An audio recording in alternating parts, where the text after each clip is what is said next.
Welcome to the Golden State Media Concepts Travel Podcast, the show that gives you advice on everything travel. We explore places you've always wanted to go, as well as giving tips for traveling in those places. We'll give you advice on the best sites for travel tips, information, and discounts. Join us as we travel the world, explore cultures, and meet new people. The Golden State Media Concepts Travel Podcast has got you covered.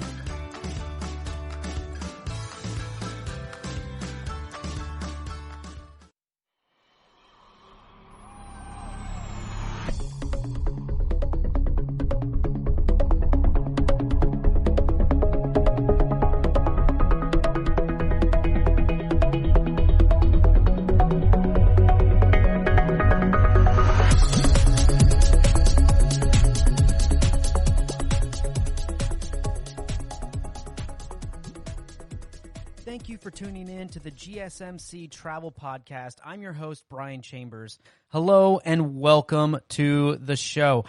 I hope you all are safe, healthy, no matter where you are in the world, and are ready for a good dose of travel talk.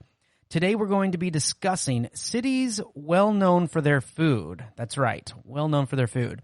Also, top restaurants you must try here in the U.S., and the lifelong debate of Chicago versus New York style pizza. And stick around to the end of the show to hear my top 10 most unusual foods that you didn't know you could eat. So let's dive right in. How about it? Are you guys ready to get going? Oh, that's what I thought. Your love is just too much for me. All right, well, first we're talking about top cities in the U.S., according to the U.S. News and World Report, that are considered some of the best cities for food. I mean, what's one of the best parts of exploring a new destination? To me, most of the time, it's the food. And I think many of you can relate to this.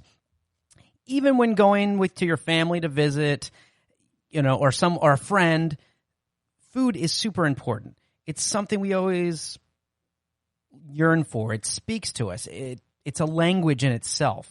It gives us a sense of culture. And every culture is different, and every style of food has wonderful things about it, unique things about it, and it's just a really great way to relate to different either areas or cultures and people.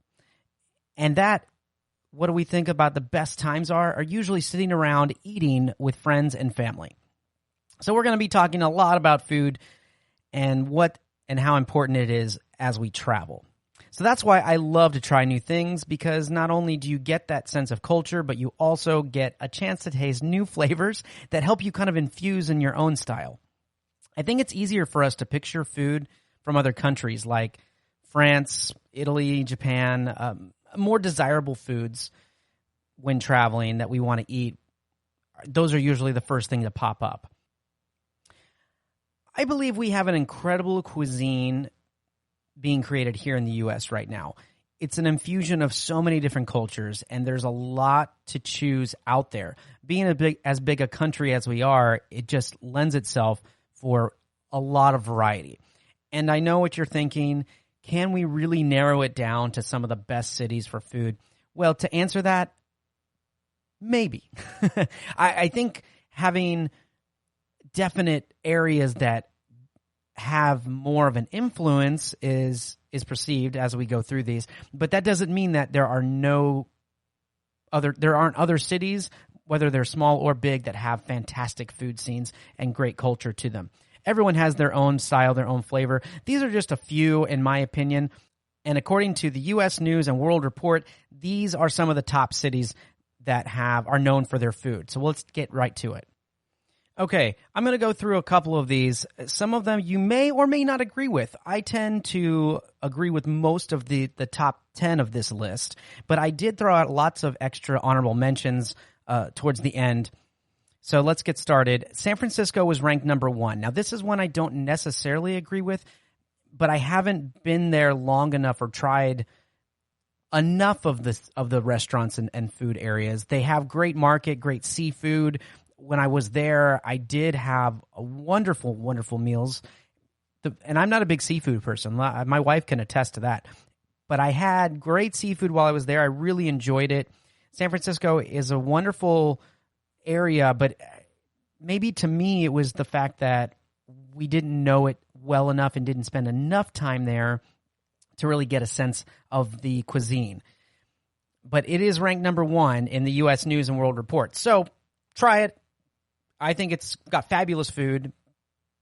Why not? Number 2, I wholeheartedly agree with this as number 2, New Orleans. New Orleans is an interesting city because you have what you think of that crazy nightlife and the party and jazz and everything. And then you have this Southern style of cooking and Creole cooking that is just delicious. It just melts in your mouth. I'm going to talk about a couple of the restaurants in New Orleans that I'm going to recommend later in a segment.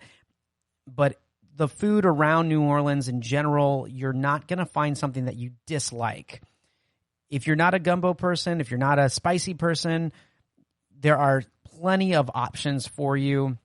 There's this French style that is mixed in with the Southern style, and it is just wonderful. And there's so much. There's so many different areas and little shops that you can go in that you didn't even know were there, and you can walk out with just this water, this melting in your mouth that's just amazing. So New Orleans, I agree with that as number 2. They said number 3 was Chicago, and I agree with this only for my personal reasons. I think it should be, in the overall scheme of things, a little bit farther down the list. Chicago is a wonderful, wonderful city. I love Chicago. Every time I go there, I have a great time. I enjoy the food so much, whether you're looking for steak, whether you're looking for burgers or Italian or whatever. It's a large city, so you're going to be able to find different styles of cuisine there. So it's not a matter of choices. You have so many choices. But just in general, the way that people in Chicago, the restaurants in Chicago, have their restaurants, the way all of the restaurants kind of operate, I love. I've never walked into one in Chicago and just been like, oh, I can't stand this place. It's always been wonderful food. So Chicago is definitely agreed with as number 3. Now, no surprise here, number 4 being New York. And I've been to New York many times. I've had wonderful food. I've also had some places in New York that I could not stand. Like any of these cities, there's going to be restaurants or places that you go and eat, and you won't agree with it. You'll think that this is not really your style or it's not great food. But there are so many things in New York, and New York is so big.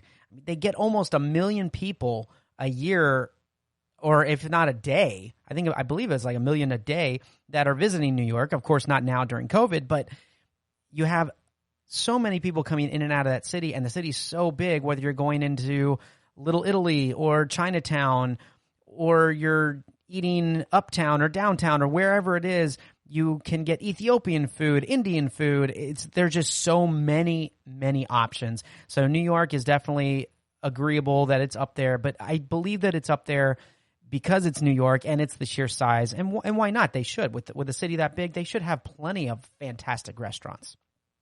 Okay, moving a little bit farther down, number 5, right after New York, is L.A., Los Angeles.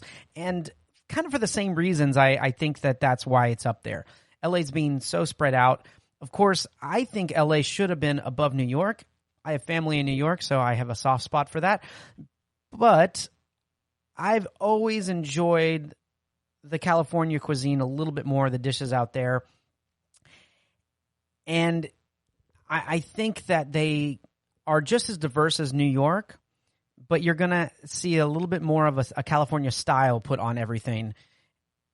And I'd take that however you want, but I think that to my preference, I would have put LA above New York just for my own personal experiences. Now, moving to the next one, I think this actually should have been above both New York and LA. You may not agree with this, but they put number 6 as Napa Valley. I adored the cuisine in Napa Valley. All the food in Napa Valley was fabulous. Now, if you're talking about service, table service, and things like that, that's a little bit different. You're kind of in the valley, and everyone is kind of moving at their own pace. It's almost like island time, but you're not really on an island. But Napa Valley has incredible food. Some of the best restaurants in the world are in Napa Valley. We were there, and I talked about this in an earlier podcast, but we were there for several days, and everything we had, whether it was something from the bakery, something for lunch, or even just like the grocery store, It was incredible. The food was delicious. And you would never have known if you haven't been there. I mean, everyone thinks of Napa Valley only for their wine, but if you think of wine, you should be thinking of food. So if you want to go to Napa Valley, yes, go to those vineyards, check them out, but make sure that you spend plenty of time getting into that food. It's delicious. You're not going to regret it, I promise. Now this one was a little surprising to me because I haven't been there personally, but they said Charleston, South Carolina. Charleston, South Carolina is known, according to them, is known as a rib-sticking comfort food, the authentic Southern staples and fresh seafood, which makes sense because it's right there on the coast. And South Carolina being a southern state, if you're in the South, you are going to have some form of barbecue or rib or something with that southern style of cooking in it. So that makes a lot of sense. I would be very interested to try some of the restaurants, but go on Twitter, let us know what is your favorite dish, or if you've been to Charleston, if there's a restaurant or somewhere that you love, let us know. I mean, that'd be awesome. Number eight. I've had too many people, either in my family or friends, that have been here that have done nothing but talk of the food. And if they go at the right time of the year, the weather. But Seattle, Washington, I've had so many people go up there and all they do is talk about the food. Going to the markets, they said, is the number one thing that they love doing the most. My brother did a food tour when they first moved there. Of course, when you first move to a city, you tend to want to do all the touristy things and get really involved in what you're doing. And then once you're there long enough, it becomes who's coming in town? We'll take them to do this. But the markets and the seafood and everything is apparently fantastic. I am dying to go. I've heard nothing but great things. Lots of variety up in Seattle. I completely see why this makes their top 10. Number 9, this one surprised me a little bit too, but of course I haven't been here specifically. Portland, Oregon. They put Portland, Oregon at number 9. Portland is a very pedestrian-friendly city, which is great. Great for hikers, great for outdoor, if you're a really big outdoors person. I mean, it borders several rivers. And Portland apparently has a lot of food carts. And that's what they're best known for. It's one of the most affordable and diverse street food style of eating in the U.S., according to them. And I love that. Food trucks have made a huge impact in recent years of being very popular, and not just crappy food, but it's been delicious, first class, high rated, fine dining food that you get that is mouth watering and you just have to have more. So I would be extremely excited to go check this out in Portland. So if you've been to Portland and you know a couple of restaurants, make sure you send them my way so I can get that list.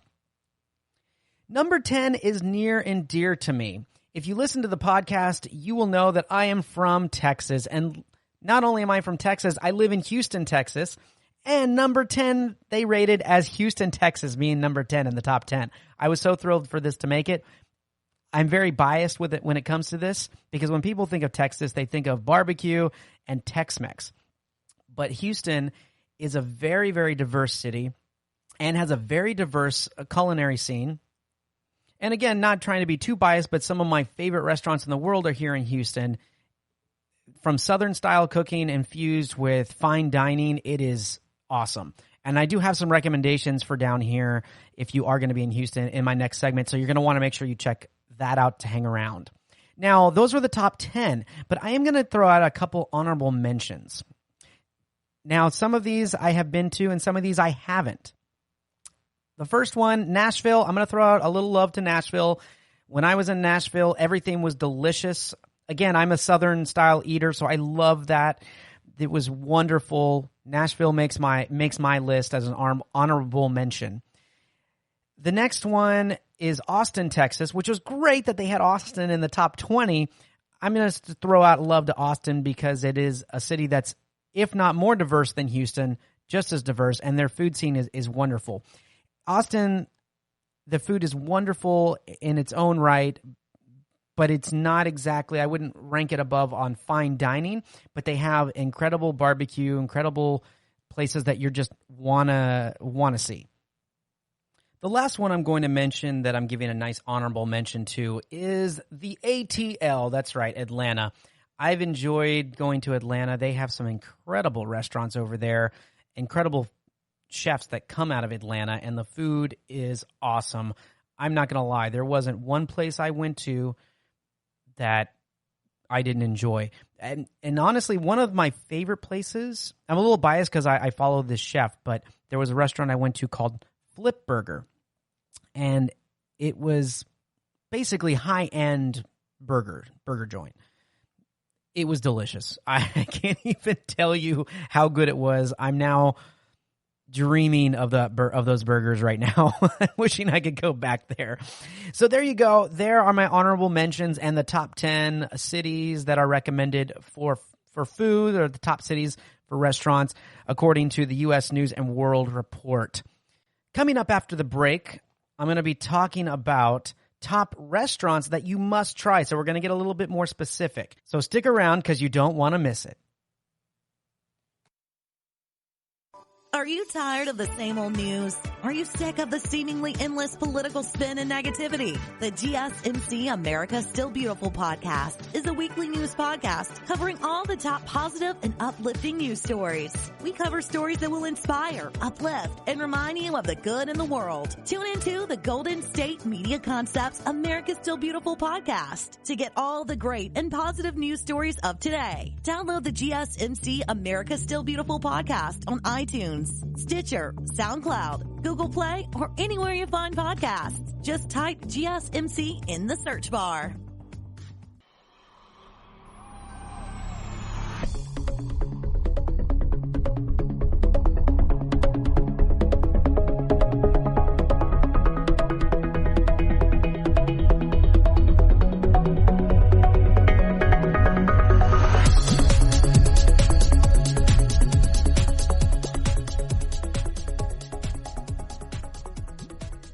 Welcome back, and thanks for staying with us. We just finished talking about some of the greatest cities in the U.S. for food. That's right, a collaborative list. I happen to agree with many of those.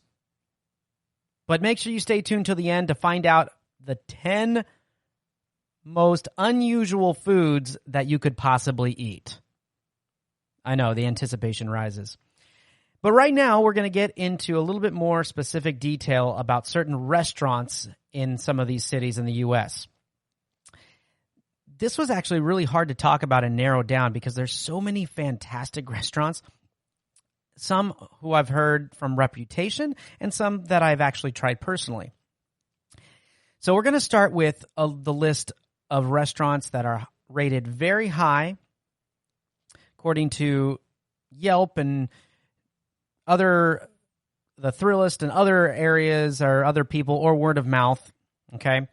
And we're going to start with the big one. I'm going to start with the big guns. The French Laundry in Napa Valley. It's a James Beard Award-winning restaurant, which is Chef Thomas Keller's iconic French restaurant. There's two menus, the chef's tasting menu and the vegetable tasting menu, and no ingredient is ever repeated. That's pretty impressive. They have won 3 Michelin stars. That's just incredible. In fact, when we were in Napa, we tried to get into this restaurant. Apparently, if you do not book a reservation, minimum of 6 months, you have to know someone to get you in there. That's how crazy this is to get into this restaurant. Also, know if you do get into this restaurant, number 1, I'm jealous. 2, you have to have a blazer. It is dress code. So make sure that you know that going forward. But I've heard nothing but amazing things. And any restaurant that has 3 Michelin stars, I want to try. I mean, that's just incredible. So right off the bat, there you go. We're starting off big. The French Laundry in Napa Valley. Bam. Okay, we're going to go and we're going to move a little bit farther down to a little farther east. We're going to come back this way. Commander's Palace and Café du Monde. Those are 2, I linked them together even though they're 2 separate restaurants, but they're both in New Orleans, and I just don't feel you can go to New Orleans without going to both of those. even if you've been to them 100 times, every time you go, you want to go. They're just fabulous. Commander's Palace is in the Garden District, and it has that Creole standby. I mean, it's been serving food since 1890s. And Cafe du Monde is that they've been serving those delicious powdered sugar beignets for over 150 years. Now, let me just tell you about those beignets. They are worth the wait, in my opinion. They are delicious, but no, you are going to wait. It is one of the most popular spots in New Orleans. So if you get there and there's a line around the corner, you just have to expect that. It does move fast. They tend to make 2 lines when you pull up, so you can walk into either one of them. Sometimes you might see someone come out, a server, asking, do you want to get your beignets to go? If you don't want to wait for a table and you just want those beignets, which it's great to do. You can order them, get a bag, and then go walk around New Orleans a little bit and enjoy a little bit more of the city while you eat your beignets. It's a really neat experience to sit in there, but it does get a bit crowded. So that's always an option. But the beignets themselves are delicious. Now, Commander's Palace, it was a Christmas dinner or a New Year's dinner during our travel that my wife and I got a chance to go eat there. And I can still taste the braised short rib. I mean, it just fell right off the bone. The souffle we had. The ambiance is incredible. It has that very much New Orleans style that you're just picturing as you walk in. It's fantastic. Now the price is if you're looking for more of a budget-friendly place, this is definitely not that. But if you don't care about the price, it is worth it. You just get on those reservations early, because it's another one that you have to get reservations for in advance, and they book up very fast. Now, not quite as much as the French Laundry. They won't book up as quickly. But it's something that if you know you're going to New Orleans, go ahead, scout that out, look for reservations that you can get, and you will not regret it. I promise you that. Moving down a little bit more again towards my own hometown here, Houston, Texas, I'm going to throw some love out to Georgia James. Chris Shepard is a James Beard Award-winning chef, and Georgia James is known for the cast iron seared steaks and southern-infused fine dining, lots of cold seafood and seasonal sides. Now, Chris opened Georgia James to be the steakhouse that cares, but sourcing a quality product. And that is according to their website. But I have been there. I've been there more than once.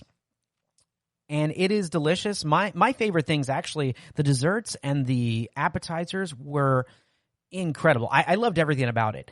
But the appetizers that came out just set me up to not want to move. I already knew as soon as I finished eating the appetizers, I was not going to be getting up anytime soon.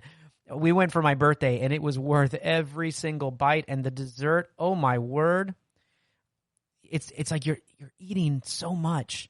And you're like, I need to stop, but I can't. It's so good. So much love to Georgia James here in Houston. It's a wonderful restaurant. If you happen to be in the Houston area, check it out. The next couple of restaurants are restaurants that I found that are recommended on several different websites that you can find. If you type these restaurants in, they're going to say they're highly recommended. The first one is the Philly restaurant, and if you say Philly and you're going to Philly, what's the first thing that pops to your head? Philly cheesesteak. That's right. If you go to Philly, you got to get a Philly cheesesteak. And I looked at where is the top place or where is the best place to get a Philly cheesesteak, because it could be anywhere. But the most recommended restaurant that I saw on the searching the internet was Pat's King of Steaks. Philly's original 24-hour cheesecake shop with chopped rather than sliced meat. So they chop it rather than slice it.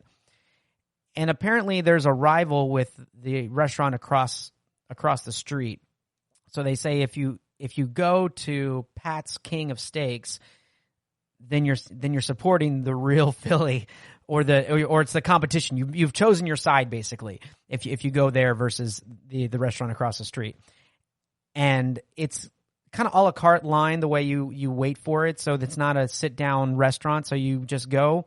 So just know if you are in Philly and you're there during wintertime and you want to go get a Philly cheesesteak from Pat's King of Steaks, you're going to be waiting in line, and most likely the majority of that wait is going to be outside. And people they wait for it, so it must be that good. I've got to get my hands on one of these cheesesteaks because, again, talking about food, even if I feel like I just ate, but I want to eat more, just talking about more. But Pat's King of Steaks, check it out there in Philly. I hope to do as well. Another one I found, I was watching a YouTube channel, and there was this traveling couple that went to this, they were in Kansas City, and they were doing their vlog, and they stopped at this place called Joe's Kansas City Barbecue. And I'd never really heard of Joe's Kansas City Barbecue. I've never been to Kansas City. So I never really looked into what restaurants might be there. But this popped out, and they said it was one of the best restaurants that they had on their trip while they were traveling so far. And so I looked them up. It's really connected to a gas station. You have outside Joe's gas station, and then you have this connection. And people line up around the block for this barbecue and these barbecue sandwiches. I have no idea. Everything I saw looked fantastic. It's highly recommended on internet search. If you type in Joe's Kansas City Barbecue, you're going to come up with a lot of people that have said they love it. Of course, everyone's opinion, right? Everyone has a different opinion. I'm a barbecue fanatic, though. I will try anything barbecue that if you put it in front of me. I think I've tried everything within my area, within probably a couple 100 miles of where I live, of just barbecue alone. And even when I travel, like when I was in Memphis, I'm going to throw this out there. We tried Rendezvous, which is a big barbecue restaurant there in Memphis. And it's a really neat restaurant because of where it's kind of a back alley entrance, and it's not a very flashy front, but then when you go, you see it, and the place is huge when you walk in. And apparently it was frequented by the Stones and Justin Timberlake and celebrities like that. But they use a dry rub, and everyone talked about how wonderful and fantastic the barbecue was in Memphis.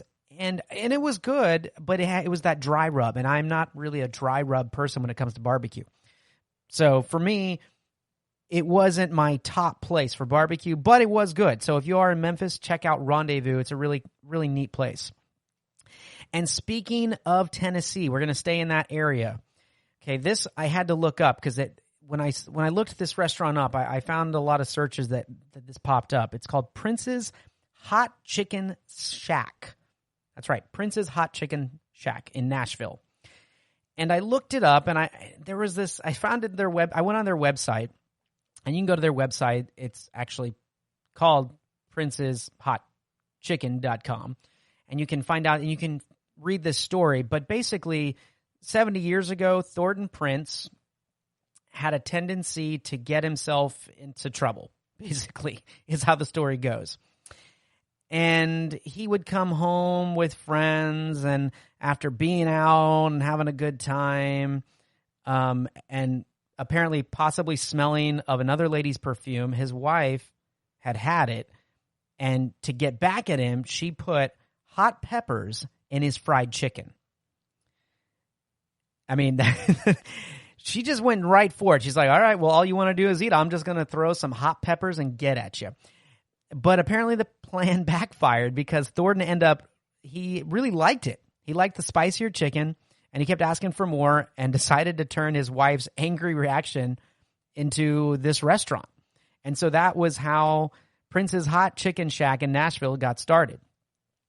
And again, if you are a fan, as I am, of spices and spicy chicken, I mean, how many times if I'm going to get a spicy chicken sandwich, or if I'm going to get a chicken sandwich, it's going to be a spicy chicken sandwich. You need to try out Prince's Hot Chicken Shack in Nashville. Been around for a long time, and they're still running. That's the other great thing about that restaurant.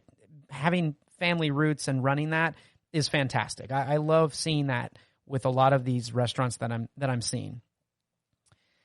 Another one, I've never been to Seattle, and I was searching the internet for great restaurants in the Seattle area because how much influence in the food culinary scene that they are with all their markets and seafood. And there was somebody that posted a mention of Matt's in the Market. It's called Matt's in the Market. And so I looked it up, and they said it was hard to find, so it's off the beaten path. But unless you know what you're looking for, you might not find it. So it's one of those kind of hole in the wall, and it's one that apparently is popular. People do know about it, but if you're not from Seattle or have not heard of it, then you might not be able to get a reservation. But they say it's worth it to go and watch the sunset. It's a farm to table. When I looked it up, it was farm to table, or what was inspired from the market that day, which is really kind of cool because their market is so big, and just deciding to go out and the chefs just being like, this came in today. Well, that's going to be on my menu. I mean, I think that's like every chef's dream. So apparently Matt's in the Market in Seattle is one to check out. And for my final recommendation, I'm going to go back over to the West Coast, going to go back into the Valley, Napa Valley there. Not Cafe Bouchon, sorry. Bouchon Bistro. It's another Thomas Keller restaurant. So if you were listening earlier, he was the chef and owner of the French Laundry, the one that's impossible to get into, which is so delicious, I hear. But Bouchon Bistro has a seasonal menu, raw bar, and the selections actually change throughout the year because if you walk around Napa Valley in those areas, you can just see all the plants and vegetables that they grow. It's like they just walk out and pick it, and that's what they're going to be serving. But they do have staples like the roast chicken, leg of lamb, the trout. That all usually remains consistent year-round. And it's another restaurant that is, the great thing about this one is it's open late. And we actually arrived a little bit late getting into Napa, and they were the only restaurant that was available because things just shut down. And it was delicious. Everything we had, whether you're going to get like a lunch style or sandwiches, or you want to get shellfish, mussels, or things like that's your style, this restaurant is worth every penny. It's wonderful getting in there and getting a chance to eat there. And to be honest, getting there late is actually easier. You don't have to wait. You kind of don't have crowds to deal with or anything like that. And the food's just as good. So we were eating relatively late, 9:30, 10 o'clock, something like that. And it was still delicious. Still delicious. So Bouchon Bistro is fantastic. So there you go, guys. Those are some restaurants that I highly recommend and have found through my searching are recommended from others of you out there. So thank you. Thank you to the internet and sites like Thrillist and Yelp for throwing up those recommendations. After the break, we're going to be talking about the ultimate question that we continue to argue about: Chicago versus New York style pizza. Where do you fall?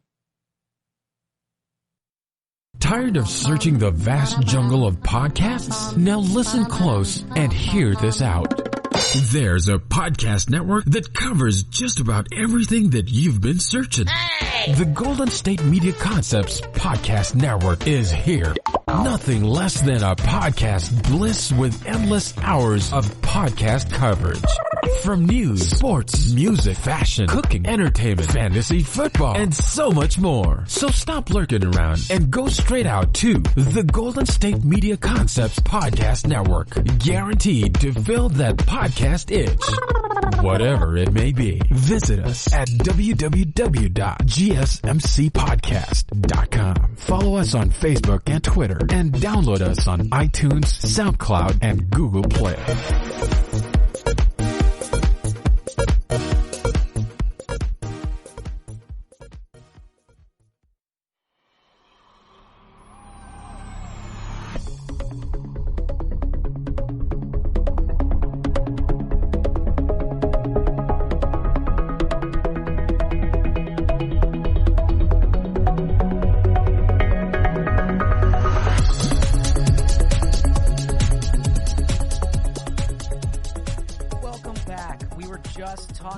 Some restaurants in the U.S. that you must try if you're traveling to those cities. But make sure you stick around to the end of the show. Stay with me because you're not going to want to miss some of the most unusual foods you never knew you could eat.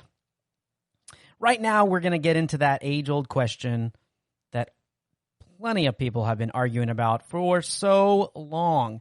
Even if you don't live in these cities, I guarantee you have thought about this or argued with somebody, or at least you have your own preference. Pizza. That's right. We're talking about pizza, guys. It's not even a U.S. traditional food. We just kind of adopted it. But pizza is always on everyone's mind. You can always have pizza. But the big question is not just whether we can have pizza. It's what kind of pizza do you want? Is it the Chicago style? Or is it New York style pizza? Really, that's it. There's no other arguing. It's Chicago or New York. I don't know why. I don't know why you have to choose. Who knows how this came about? But let me just tell you, you're either on one side or the other. There's not really an in the middle. I've tried that. I have family in New York, and I've gone to Chicago plenty of times, and I've had both styles of pizza, and I've tried that. You end up picking one or the other. There's not saying, well, I like this one and this one. Well, you may, but you're going to always have that preference. Everyone in the world loves pizza. Who doesn't? Especially here in the U.S. In 2019, pizza sales were about $46 billion. That's a lot of pizza, guys. That's according to a company called Statista. They said that about $46.34 billion in sales last year was pizza. That's a lot. That's a lot. But the question is still, who makes the best pizza? That's got to be the question. Or is it all about supporting your local restaurants? Because I know how much we get into loyalty. And when you have your brands or you come from an area and you're just prone to always be a devout follower to that brand, and no matter how good anything else is, you are going to stick with it to your local pizzeria. But I still think that everyone falls on that category, Chicago or New York style. No matter what your loyalty preference is, you can at least weigh in on it. Okay, but which is better? Do you know? Which is better? Let's compare.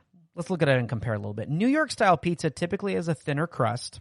The pizza is round and is cut in triangle shapes. I mean, they have those massive slices, right?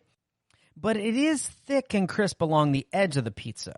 But it's soft and thin beneath the toppings. So many people like to fold it, like I said, in half when they're eating this kind of pizza. I mean, it's those really big slices. They say that's the way you eat New York style of pizza. It's like folding it. I just don't understand folding pizza. Yes, I understand that's a New York style thing to do. And of course, when I'm in New York, I do it. If I'm there, I'm going to fold my pizza and eat it. When in Rome, right? But I just don't understand why that has to be the norm to eat it. Well, let's look at Chicago's crust. Chicago-style pizza has high edges that provide a lot of space for larger amounts of cheese, tomato sauce, and a lot of toppings. Chicago pizza is typically prepared in a deep dish pan. And it can be served as more like a stuffed pizza at times too, but it's a lot thicker. And let's just say you are not going to be able to fold this sucker in half and eat it without your face looking like you just dumped it in the entire pizza. So those are the styles with crust. So far, have you made up your mind yet? Let's keep looking at it. I'm already getting hungry thinking about this too, because when you always think about certain restaurants or certain foods, I believe that you can smell them as you're formulating it in your head. And if you've never been to Chicago, there's a few recommendations that you're going to get, and I'm going to give you mine at the end of this segment. If you're in New York, I do have one preferred place that I go for pizza, but it's not a pizza joint. There's a lot of different pizza joints in New York you can go to, but there's two places that I loved the pizza that I got it from, and I'll give you those recommendations at the end of the segment as well. But let's keep going because this pizza needs more than just a crust, right, to make it happen. So let's look at the cheeses, okay? Typically, New York-style pizza uses grated low-moisture mozzarella, not the fresh mozzarella slices, typically found on Neapolitan style of pizza. Now, Chicago style pizza, because they're deep dish, they often get it and they place a lot more cheese and different types of cheeses. And the best part to me with their cheese is you're placing multiple layers. If you are a cheese lover, I already know which way you're leaning. That's right. But don't worry, there's still more things to come with this debate. But those are typically the cheeses that you're going to deal with. Now, there are other pizzerias in New York and Chicago that do things a little bit different. They all have their own little flair and their own flavor. But these are just typical things that you might think of, or that when you get a New York style or Chicago style pizza, you're going to get. So, you guys are formulating your plan. I can see it. Some of you are now leaning right. Some of you are leaning left. But let's look at the sauce. New York style pizza sauce is usually heavily seasoned. Okay, and it has a lot of heat with it, but it also has some sweetness. So that is, to me, a huge plus, because I love the seasoned sauces, and I like that there's that sweet that goes along with it, because when you have toppings that you throw on there, and especially for me, I'm a meat lover, so if you get, those toppings that have like that salty taste with that sweet sauce in there, it just balances the sweet and salty out.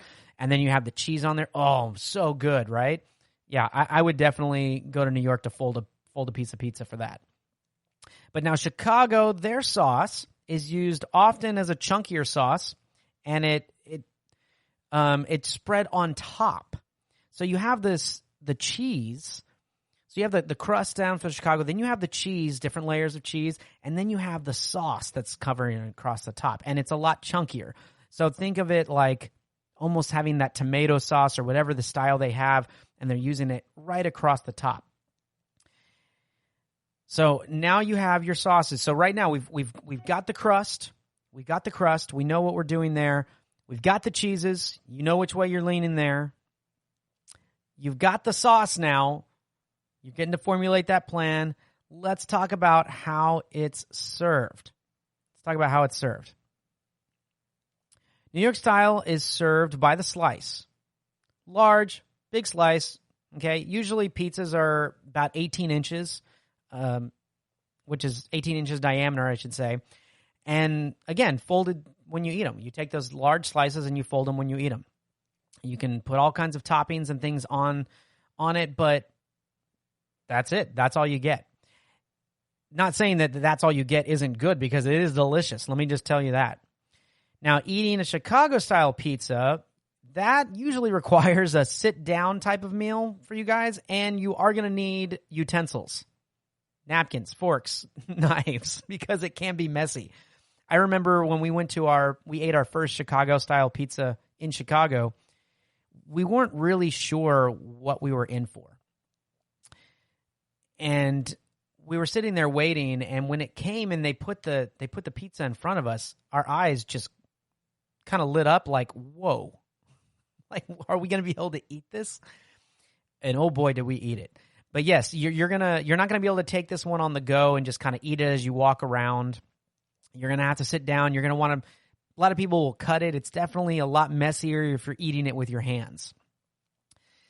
Now, the timing of the pizza, because usually cooking the pizza, you can have all the greatest ingredients in the world, but if you don't cook it properly, it might ruin the whole experience. So the thing about New York style pizza, it's not going to take as long. Well, one, because you don't have as thick a crust except around the edges, right? And they don't use as heavy a sauce, and some of the ingredients are not layered as much. So you're not going to have as long a wait time for that pizza. Chicago-style pizza is roughly going to take 45 minutes to an hour to cook because it's deep dish. It's a thicker crust. There's a lot of different layers that they have on. And depending what you order and what other toppings you get, could take it longer to cook.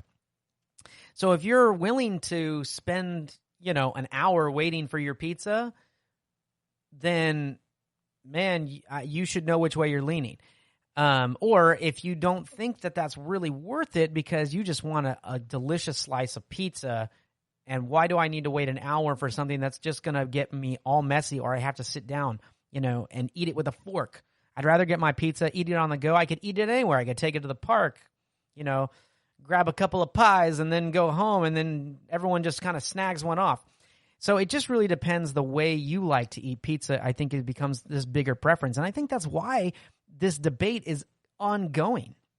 Everyone likes their style of pizza or the way they eat their pizza. It may not even be the ingredients. People may love Chicago style of pizza just like I do, and they may love New York style of pizza just as I do. But it may be the preference of how you want to eat it and the experience you get from it. And is it really loyalty? Can you really just boil it down to, I'm loyal, I got family from the East Coast, or I've been up to New York before, and that's the first great pizza that I had and I love, and I always have it?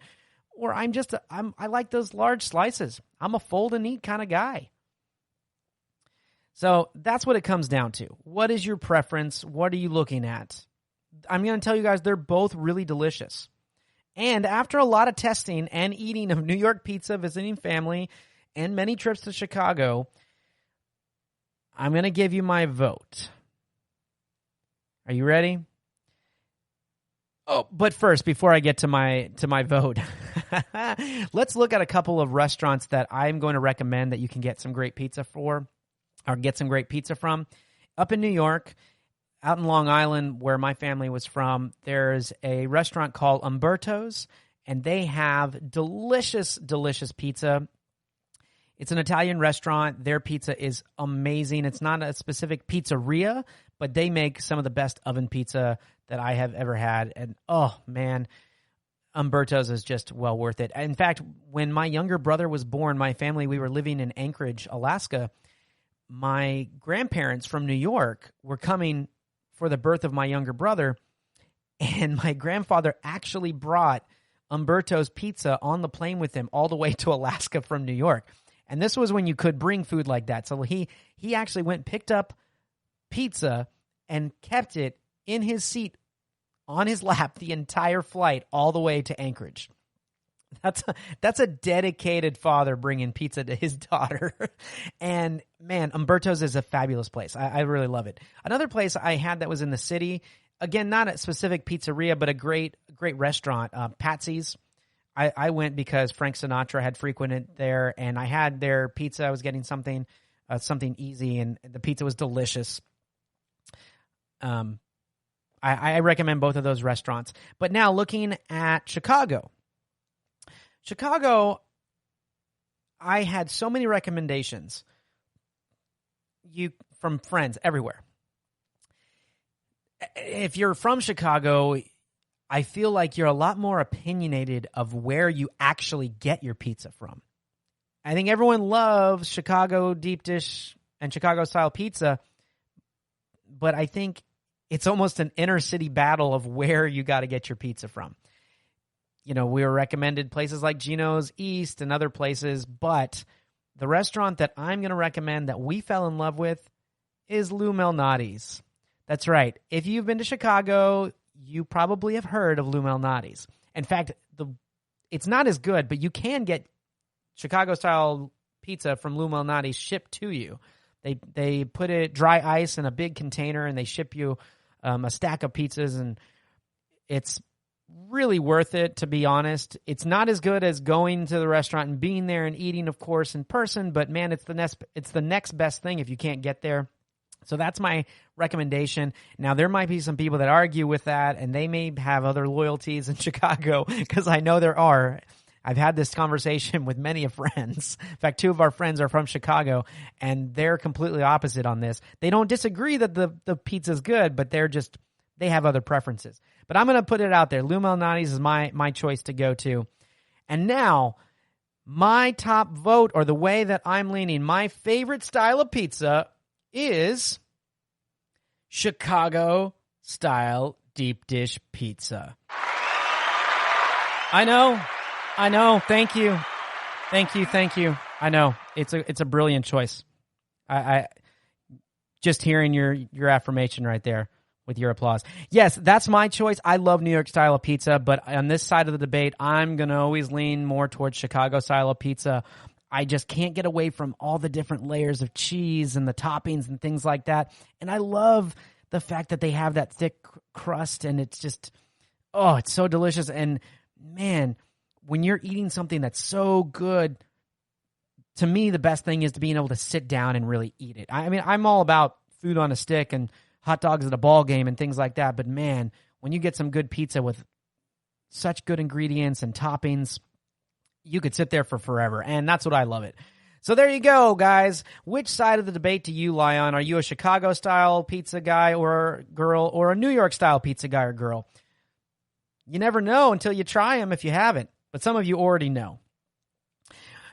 Stay with me, because when we come back, you're not going to want to miss 10 of the most unusual foods that you didn't know you could eat.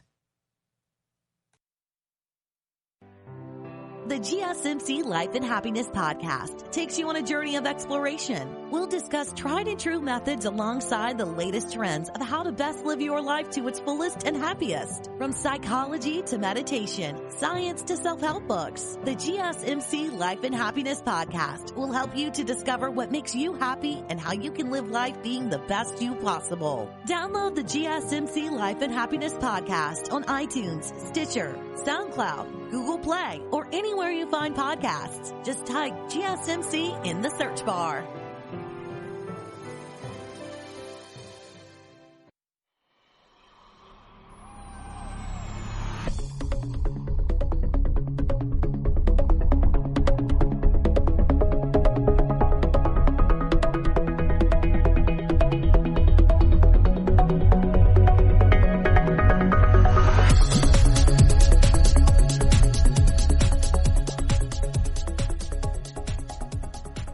Welcome back. We were just discussing Chicago-style pizza versus New York-style pizza, and which side of the fence were you on? If you can't answer that, that just means you got to eat more pizza. That's all that means, guys. Make that decision for yourself. Me, myself, again, a Chicago-style pizza guy. But we're going to start and jump into the top 10 most unusual things that you didn't know you could eat. That's right. So some of these are for more of the adventurous traveler or foodie, and people that are basically willing to try almost anything. But let's get to my list. Number one, cockscomb. And I had to look this up when I heard about this. It's the red wiggly thing on top of a chicken's head. That's what it's called. And it's served in a lot of French, Italian, and Chinese cuisines. So I don't know if that sounds really appealing to me. I like chicken. I'm not going to lie. I love chicken. But it's just when they start cutting up the little odd parts of the animal to serve, and maybe it's more of a texture thing to me, which many of these on this list are. and some of it, they might sound, again, worse than they are. And like I said, if you're a more adventurous traveler and willing to take a risk, this might be something you look at. I consider myself an adventurous traveler and willing to try almost anything, but let me just tell you, there's a lot of things on this list that I would at least hesitate with. Number two, ant larva. It's also known as escamoles, or what they say, Mexican caviar. And this dish consists of larvae and pupae of ants, if I said that right, and is considered as a native cuisine in central Mexico. So ant larva. I mean, they always say that it just doesn't sound appealing, right? I'm not quite sure, but that's definitely something that if you are in Mexico, you can be on the lookout for some ant larva. You never know, you may like it. Number three, 1,000-year-old egg.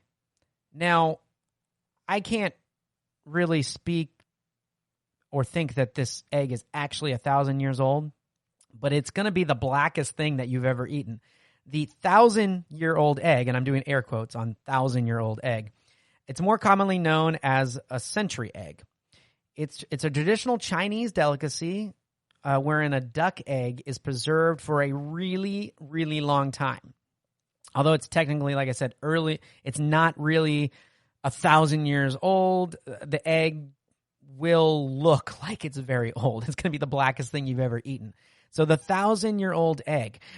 I'm not sure what the oldest thing I've ever eaten is. I mean, there's been some questionable things. I've gone into the fridge before, and, you know, when the expiration date goes and you smell it, you look at it, you know, I think I've risked maybe going about a month, maybe 2 months past expiration date. In my college days, I probably could have said maybe 3-4 months, but, and like I said, you do the sniff test, right? You eye it a little bit, then you do the sniff test. If it's good, you take it. But I don't know about 1,000 years. But if you want a really old egg, try this Chinese delicacy. Number four.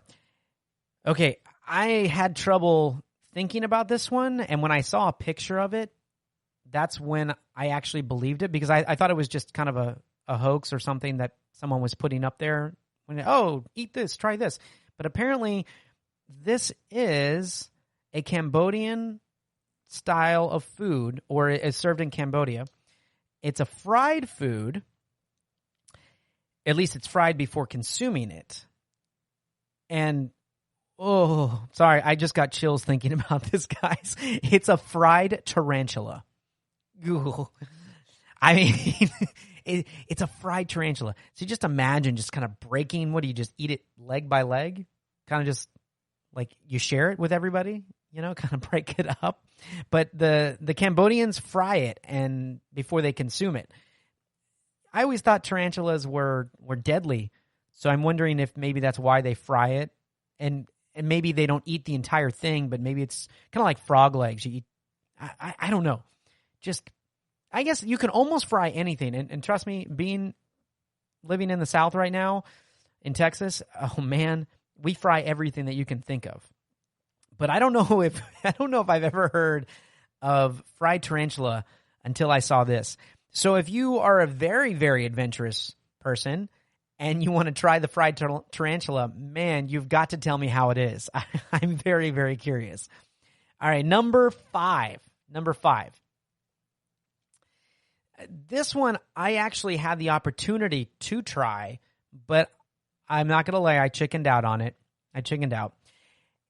It's just something in the back of my head that I just couldn't do. And yeah. So live octopus. My number 5 is a live octopus. Eating a live octopus, it really is popular in Korea. I lived in South Korea for almost 2 years, and the Market Street where my apartment was, when I walked down, you always could tell what the catch of the day was, what was going on. And there was always octopus and eel in these tanks. I mean, one or the other. And both of them, I was I've had octopus before, but I've had cooked octopus. And it's usually the legs. There was this dish called pajuk, and it's like a pancake. It's like an egg pancake with green onions and octopus legs, and you dip it in soy sauce. It's really good, actually. But I've never had the live octopus. One of my friends that I was with tried to get me to eat a live octopus, and they did. I watched them do it. It looked a little like eating a goldfish, you know, like people used to swallow those goldfish. And when it's moving like that, no.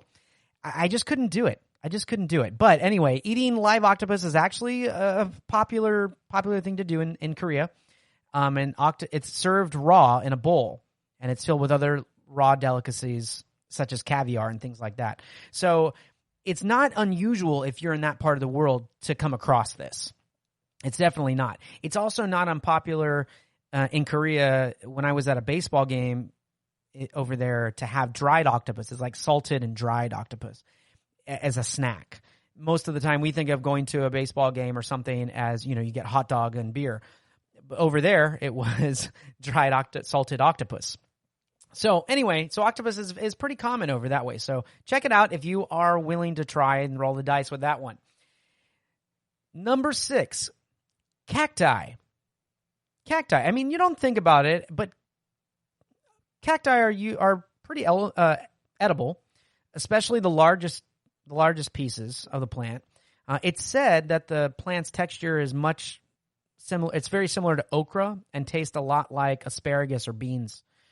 And to me, that seems a lot more reasonable, only because maybe I can wrap my head around the thought of what asparagus and beans and okra taste like. Now, I'm not an okra fan personally. In fact, my wife just got a pound of okra, and I told her that you are eating all of that.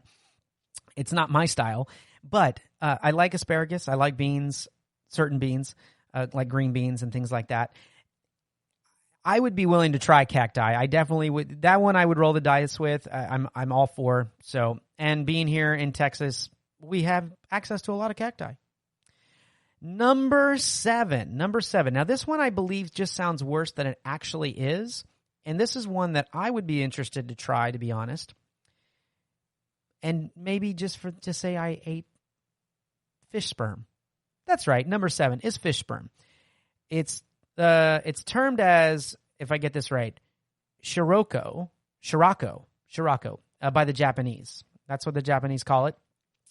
It's the sac of the fish sperm. Actually, they say tastes salty, creamy, and sweet. So it sounds a little bit more like a dessert, actually, when you think about it. You're just saying that I'm eating fish sperm. It's also said to have a very soft texture, and it's very easy to eat. So it's cooked in a lot of things and used to either fry, or it's fried or steamed. So it's cooked in a variety of different ways. But just to go to Japan and say, I ate some fish sperm. That's right. There you go. And I'd be willing to try that. I definitely would be willing to try that. Number 8. This one was new to me. I didn't realize it. But avocado seeds. If you're not an avocado fan, or you don't have a lot of avocado except for when you go to a Mexican restaurant and get that guacamole made at your table, the avocados, if you buy whole avocados and you cut them open, they have this really large seed in it. It looks like almost it looks like a brown golf ball almost, except it's not perfectly round, but it's kind of like, it's huge the way you get it. And apparently you can eat these. The hard seeds of avocados, they may seem a lot too big to be used, but people apparently do eat them. They are considered to be nutritious. And at Real Nutrition NYC, they confirmed that the seeds are actually rich in antioxidants and fiber. So if you're looking to add a little bit more to that diet, or a little bit healthier lifestyle, then, eat that avocado, but then don't leave the seed out. Consider eating that seed. I'm just wondering, maybe I might, I don't know how you would, do you chew it? I'm not quite sure, but I'm sure there's a way. But avocado seeds, check them out. Number 9. Now, I had heard of this one before. Eggshells. Now, it's recommended that you eat organic eggshells, and that they're boiled and then baked to about 200 degrees until they're really crispy, and then you grind them up into a powder, and you use that as a calcium supplement. So that is the recommended way that I have found to eat eggshells. But every now and again, you're making those scrambled eggs. It's the morning. You crack an egg, and any of you guys ever had that where you have this little sliver of an eggshell that you just can't get out, and you're just trying so hard, and then you finally just give up and you know what? I'll just eat it. I have had that happen, so I have eaten eggshells, but not in abundance. I haven't just cracked the egg and then crushed the entire eggshell up and put it in there. So if you're looking for that extra calcium supplement, they say that if you cook it, grind it up into that powder, it could be a great calcium supplement. So you should try it. Check it out. Then number 10, I'm going to leave you with this one. If you have kids, I'm sure that you have already experienced this in your lives. But Play-Doh, yes, it's okay to eat small amounts of Play-Doh. Now, notice I said small amounts of Play-Doh. I'm not recommending that anyone goes and gets an entire thing of Play-Doh and just starts chomping on it like it's an apple. But small amounts of Play-Doh are able to be eaten. So if you have those kids, those small kiddos, don't freak out if you find them eating Play-Doh. They make it safe for a reason for kids to play with. So just you can let you can just be at ease with that. Okay. If you think about it though, it's made with flour, water, salt, mineral oil, and the mineral oil and boric acid is a non-toxic that they make it with. So you're not ingesting lots of toxins, but I would be willing to bet if you ate an obscene amount of it, it would not be good for your system. So don't just go picking up jars of Play-Doh and making it your next meal. So there you go, guys. That is the top 10 most unusual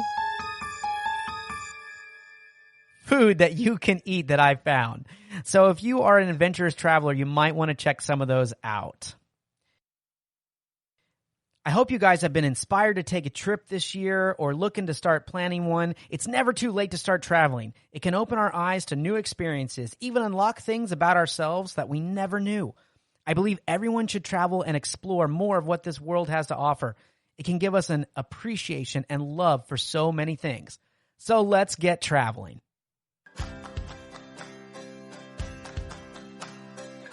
You've been listening to the Golden State Media Concepts Travel Podcast, part of the GSMC Podcast Network. You can find this show and others like it at www.gsmcpodcast.com. Download our podcast on iTunes, Stitcher, SoundCloud, Google Play, or anywhere you find podcasts. Just type in GSMC to find all of our shows from the GSMC Podcast Network. From travel to health and wellness to entertainment and life and happiness to sex and relationships. You can also follow us on Twitter and Facebook. Thank you, and we hope you have enjoyed today's episode of the Golden State Media Concepts Travel Podcast.